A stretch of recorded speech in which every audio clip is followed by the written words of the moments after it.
This is the All Rev'd Up podcast, and I'm Reverend Emmett Price.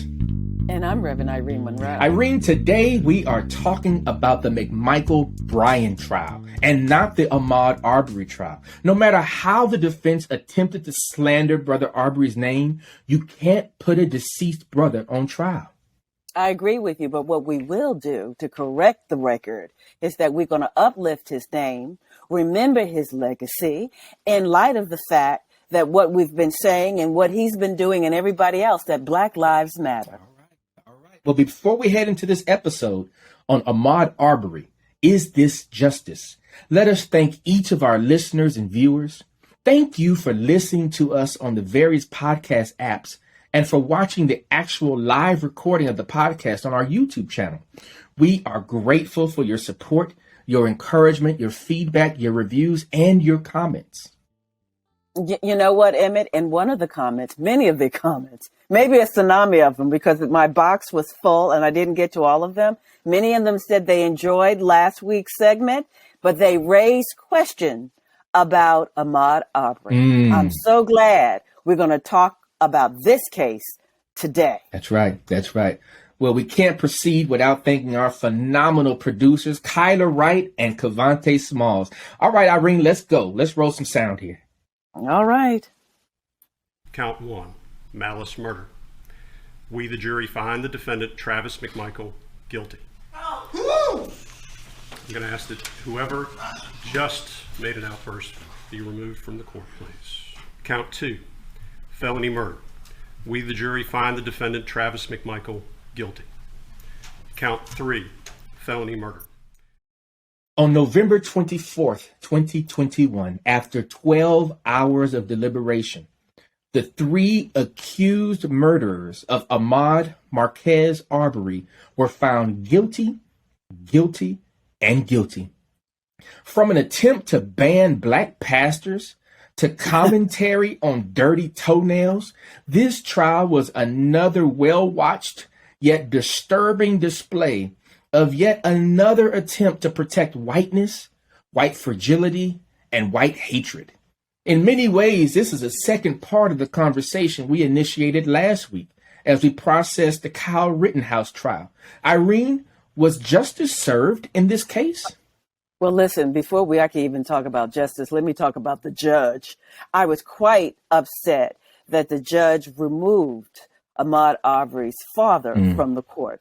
And let me just say a little bit, and I'm going to answer your question. Believe me, I'm going to get there. But I think what bothers me a lot is that we have a problem. Media has a problem with showing black excitement, jubilation, elation. But in terms of trauma porn, if they were crying, moaning, yelling, rioting, would have no problem with it. So it really bothers me because, that reaction is a knee-jerk reaction. Yeah. This has been a trial that would have been lost had it not been for the endurance and perseverance of the parents and the marchers and the protesters. One of the things that the mother said, it says, I give thanks for everybody who prayed and for folks who kept steady on this journey. But let me answer this question. I'm elated for the parents for a couple of reasons. It came on Thanksgiving Eve, so it brings a modicum of peace, a modicum of satisfaction. But let's not be disabused by the outcome, because the real deal is the court is doing what it should have been doing, which is it's not justice. This is a moment of accountability. And why I say it's a moment of accountability, because you even said this, that we're dealing with white fragility. I give tremendous thanks. This is where my tsunami of thanks, Emmett, comes in, to the prosecutor, Linda Duncan-Kowski, because listen, never once was race brought up until the very end, at the third week, in her summation. This much I say, white people know each other. She knew the jury. It was a chess piece. This was like playing chess. Okay, she never mentioned, but she did talk about the child's liberty. White people can wrap around liberty and justice, but they can't talk about race. We saw this similarly with the Charleston case with the murder of 9 parishioners at Mother Emanuel. They never talked about race, but they talked about the Christians who had come that Wednesday and gathered here. She was brilliant because she set the tone. She set the balance much better than the Rittenhouse case here. Because I'm going to be honest with you, I was surprised by the outcome, Emmett, because when you have someone talking about too many black pastors in the courtroom, and you're talking about this child supposedly dirty nails as if that's justification for him being dead, this was really problematic. But what I like what she did here, she kept to the facts of the case. And the interesting thing is, now talk about using race and the race card. It was the defendant that was using every kind of dog whistle that could possibly be blown, because again, white people know white people, and was hoping that the white people they were talking to on the juror or thought was on the juror would give them the kind of outcome that they were hoping for. So they played the race card, but she was good. This trial was very interesting from a strategy, and I love the way that you really brought that out, the strategy perspective of this. I mean, we are overwhelmed and probably overly fascinated by court. The TV shows that we watch, there's so many court shows on, particularly daytime. And so many of us think that we understand the jurisprudence process and that we understand the courtroom dynamics. And we, all of us are backseat kind of attorneys. Well, I would have said this, and, they should have said this, and, they should have done this. And so I really appreciate the fact that she was actually focused in the courtroom, whereas the defense was actually focused on the cameras and the folks who are watching. And you can play that in really, in real time, that the defense, as you mentioned, we're doing dog whistles and we're doing all those kind of things to folks to get people riled up so that the evening cable news shows would comment and opine on what happened during the day. But it is theater. But it's absolute theater. But here's the most theatrical piece about it. This brother was murdered on February 23rd, 2020. That's right. There was no arrest until May 7th. And then the second arrest was May 21st. And all of the theater, you talk about theater, all of the theater that happened between February 23rd and May 7th, right? Because by May 7th, you already had a video of what happened. It was already on the website. It was already viral on YouTube and Twitter, and we still didn't have an arrest. Like, it was literally that folks chose not to arrest these folks. And then once you finally get an arrest, you got all these judges who had to recuse themselves. Because you're seeing small town politics. Yeah, that's what you're seeing, small town politics. Because you see, now these were, it's so interesting because the defendant, one of the defendant attorneys, said we need more bubbas and less black pastors. Mm-hmm. But what they really had were bozos, because these bozos thought that in filming the killing, like as if they did not learn from George Floyd, that would shock people to see that. But in filming the killing, they thought would corroborate their stance of why they had to shoot 3 bullets in this brother. And then the interesting thing about that, then Travis, the 35-year-old, the son of the man who feels like he's a cop, he's a RoboCop, said defense.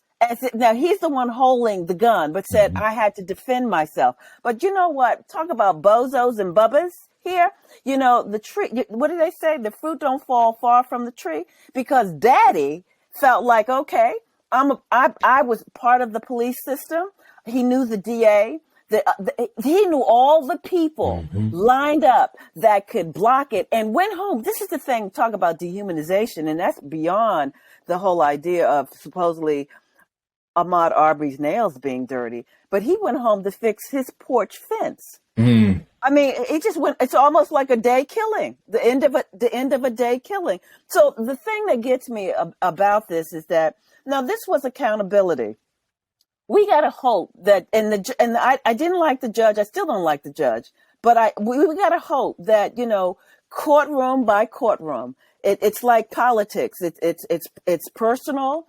and it's parochial and it's each town, that this courtroom will be replicated in terms of the outcome around accountability across the nation. So I just want to get this. I want to be clear about what you're saying here, because I believe I agree with you that this was not so much about justice, that this was actually about accountability. It's almost like, you don't get a trophy for washing the dishes, right? The dishes have to be washed, and mowing so the lawn. Right. So the judge did what had to be done in this case, but this is not necessarily justice for Amaud Arbery. This is certainly not justice for his family or those of us who have been traumatized and certainly had That's our right. emotions on a roller coaster because of the situation. That's right. But listen, justice would have been this. Justice is that Ahmaud would be alive, but so would George Floyd. So look, Eric Gardner. Let's go back. Eric Gardner,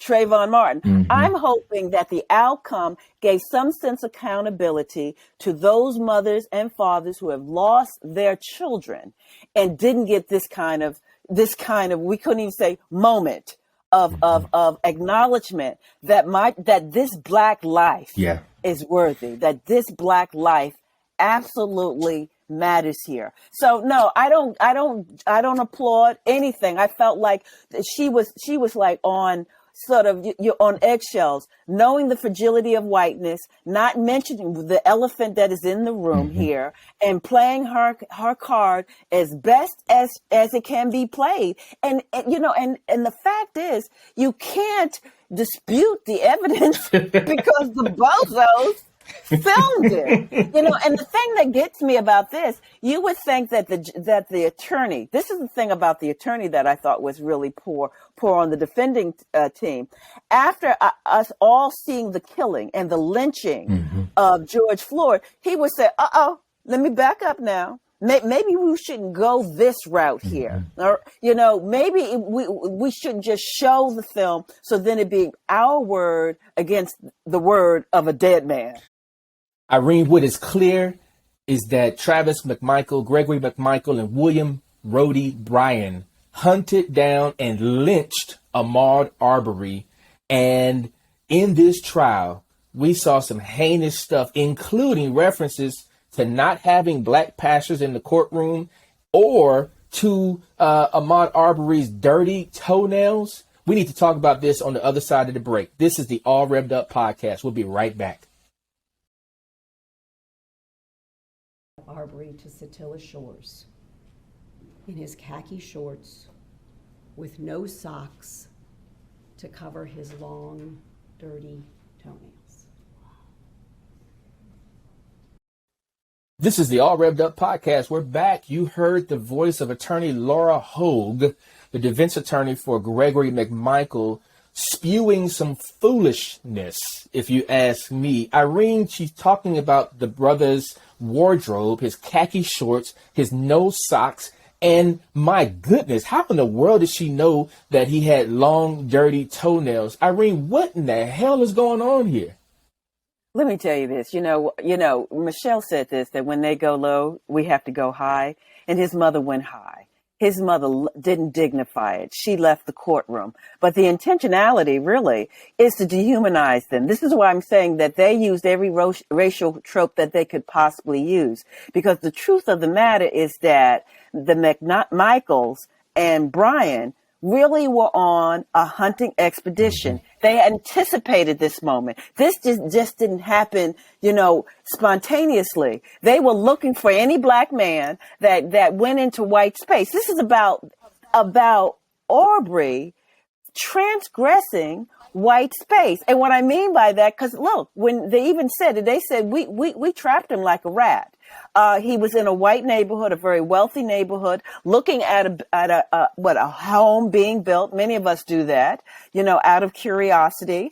And the very interesting thing about that, whiteness deputized them to do a citizen arrest. I mean, and they're coming, and they tried to use this law of 1863. It's part of the fugitive slave law that deputized any slave for the audacity to run towards their freedom. But the other thing is when they talk about, listen, too many Black pastors in the courtroom, they're talking about quotas. Okay, we know that, Emmett. Listen, in white space, if we allow you, we can only allow a certain number of you.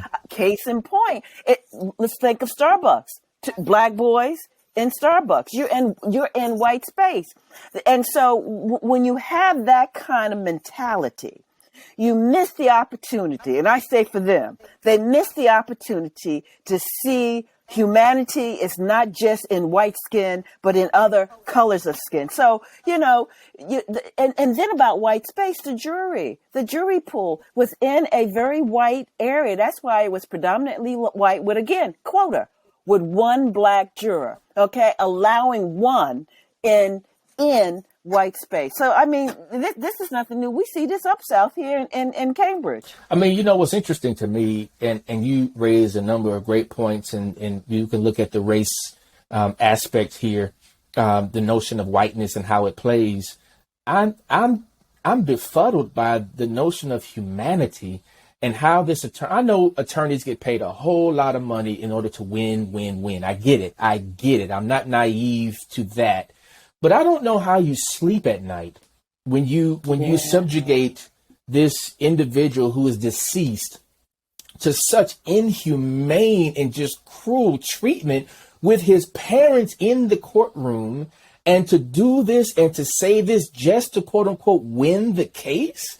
I mean, like, how do you deal with yourself and your own, and God forbid you be a Christian, and I'm gonna use air quotes here, right? I'm gonna use air quotes here. How do you operate within that sense and sensibility of having to stand by these individuals, and then you say no black pastors in the room?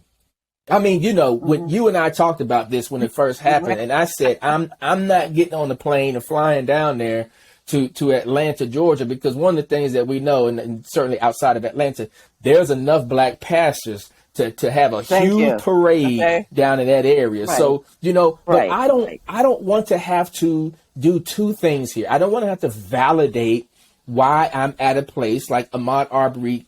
Why can't the brother run around in whatever neighborhood he wants to and look at whatever homes he wants to? Why do we have to validate why he was there? And then second of all, why is it that every time a white person feels however they feel, I have to react and I have to cater myself according to their sensibility, like the white gaze that Toni Morrison says. So if these three vigilantes, if these three hunters, villains, if these three, lynchers were coming after somebody because they were clearly armed and ready to do horrible damage. Like, why do I have to validate why I'm in a certain neighborhood, and why do I have to succumb myself to them? Because the whole idea, see, one of the things is when I was thinking about this brother running, I'm probably, they were saying, well, I'll be doggone, because he was running. I mean, and that shows strength. We got to understand that white men and white culture is intentional about emasculating black men.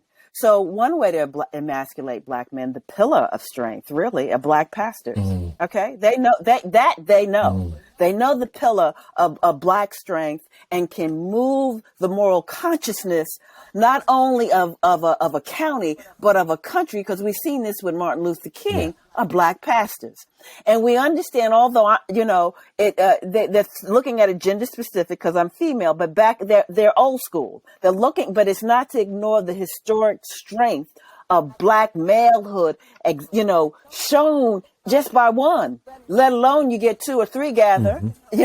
So there's that. Then the emasculation of this brother, because the thing is that the last time we had one was with James Byrd from Jasper, Texas. Oh yeah, again, in the wrong place at the wrong time. Okay, bunch of white bozos, or they call them bubbas.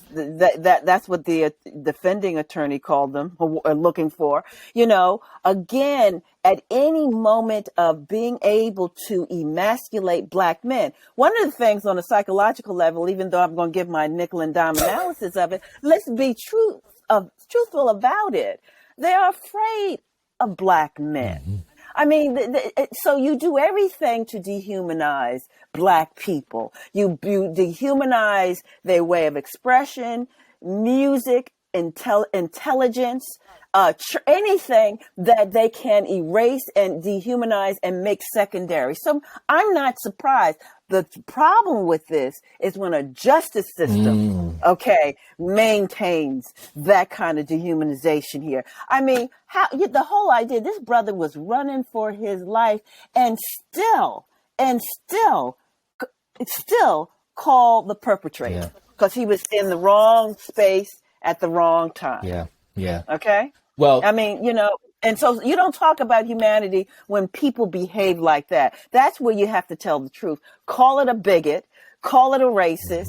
And I still think the prosecutor, if she knows these people down there, okay? She knows the tone and tenor, okay? What is a buzzword, what isn't a buzzword, but I thank her for getting the outcome. I look forward to when justice can be called out, when we can say a racist is a racist, okay? This was race on trial, and that we will change the system with critical race theory. I know that's another buzzword. All right.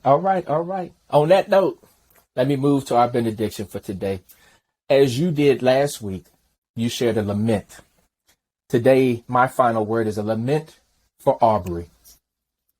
To all the mothers who have watched their sons and daughters murdered on social media and have had to beg for help. To all the fathers who have stood by helpless and fearful while watching their sons and daughters murdered on social media. To all the sisters and brothers of those who have been slain, to the aunts and uncles, cousins and friends, these two Revs stand with you. We kneel at night with you on our minds. We rise in the morning with you in our hearts, and we sit in mourning with grief running down our eyes and pain gripping the very fibers of our bodies. You are not alone. Whether running while black, playing while black, driving while black, or chilling on the corner while black, none of our beloved deserved the final chapter that was written by others for them. Whether carrying a gun while black, running away while black, selling a Lucy while black, or having a previous criminal record while black, none of our beloved deserve to be treated in the inhumane, cruel, and hateful way that they were. Brother Cornel West once said that justice is what love looks like in public. We have a long way to go. A long way to go. You cannot love the one you are afraid of, whether you try to convince yourself or not. You cannot be fair, equitable, righteous, or just to the one who you see as unequal, less than, or worse, subhuman, no matter how you try to convince yourself. It takes a lot of negative energy, hatred, and downright evil intention to kill someone who has done absolutely nothing to you other than to exist. Let me say that again for the one who is actually clinging to these words. It takes a lot of negative energy, hatred, and downright evil intention to kill someone who has done absolutely nothing to you other than to exist. In closing, as I bring this lament to an end, there is only one way to truly conclude. Breonna Taylor, you are not forgotten. To all of you who feel as if justice was served in Glenn County, Georgia, turn your attention back to Louisville, Kentucky, where Breonna Taylor was murdered on March 13th, 2020. Ashe. Ashe. Amen. And amen, my brother. All Rev'd Up is brought to you by us, the Revs. Our amazing producers are Kyla Wright and Cavante Smalls. Music for this episode is from Reverend Price's son and musical prodigy, Emmett G. Price IV. All Rev'd Up is distributed by GBH. Additional thanks to Bob Kempf, Elizabeth O'Brien, May He, Devin Robbins, Meredith Neerman, and Zach Waldman. If you like what you hear, let us know. Give us a review on Apple Podcasts and follow us at All Rev'd Up Pod on Facebook, Twitter, Instagram, and YouTube. Feel free to send us a note, a question, or a comment to allrevduppod@gmail.com. We'll be back